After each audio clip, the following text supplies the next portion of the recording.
How to make an electromagnet at home. Do not forget to wear your lab gown.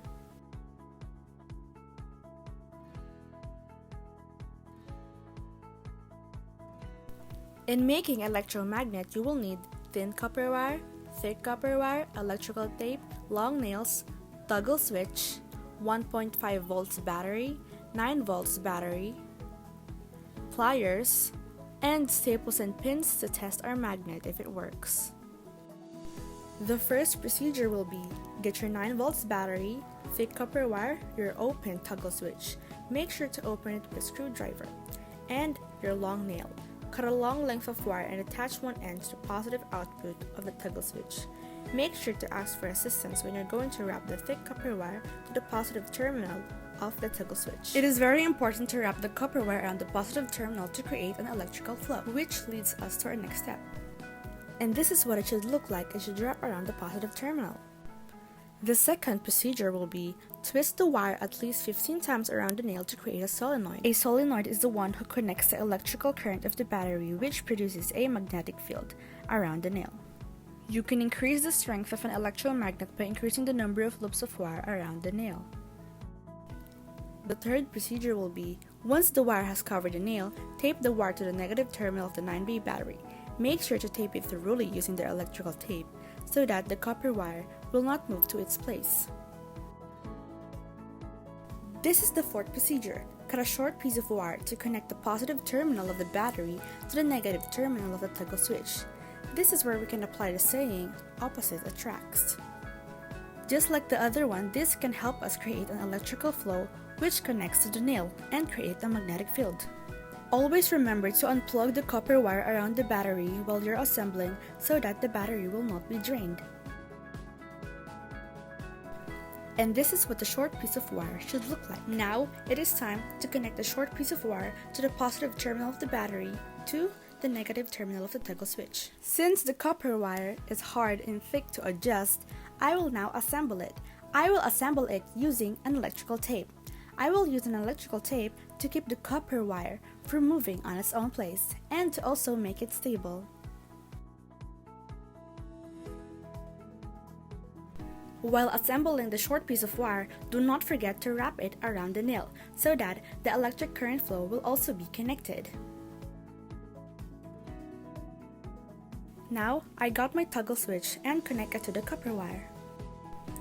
Do not forget to connect the positive terminal of the battery to the negative terminal of the switch, and also the negative terminal of the battery to the positive terminal of the toggle switch. Now that we're almost done, do not forget to fix the wirings to make it look neat. Now, this is what my electromagnet looks like. I have a switch, nail with solenoid, and 9 volts battery. Get your staples and pins to test it out.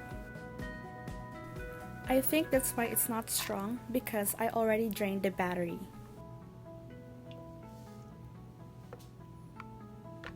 Let's try the off switch if the electrical current is flowing. It works with the staples. Now, let's try with the push pins. Push pins is quite heavier. What about trying the off switch? It also worked with the push pins. Always remember that electromagnets are different from permanent magnets. Because as you can see here, electromagnets are made of coils of wire with electricity passing through them. Because we connected the ends of the copper wires to the batteries, an electric current is passing through them. And with that reason, the coil is behaving like a magnet. This is the final product and a montage.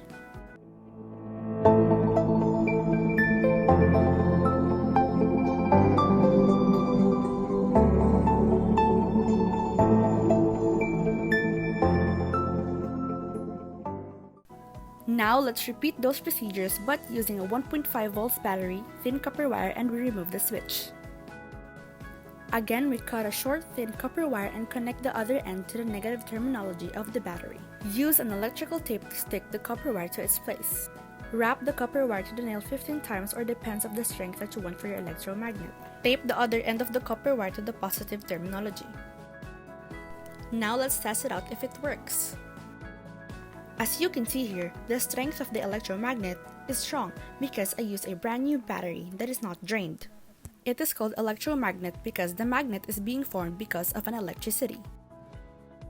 And this is the final product of a 1.5 volts battery and a nail with solenoid. Here's some montage.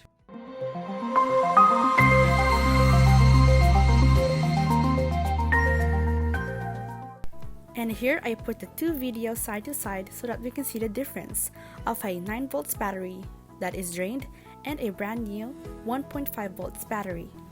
But overall, you have already learned about electromagnets, and you have successfully made an electromagnet at home. Again, this is Lopez Hannah from 10 St. Augustine of Hippo.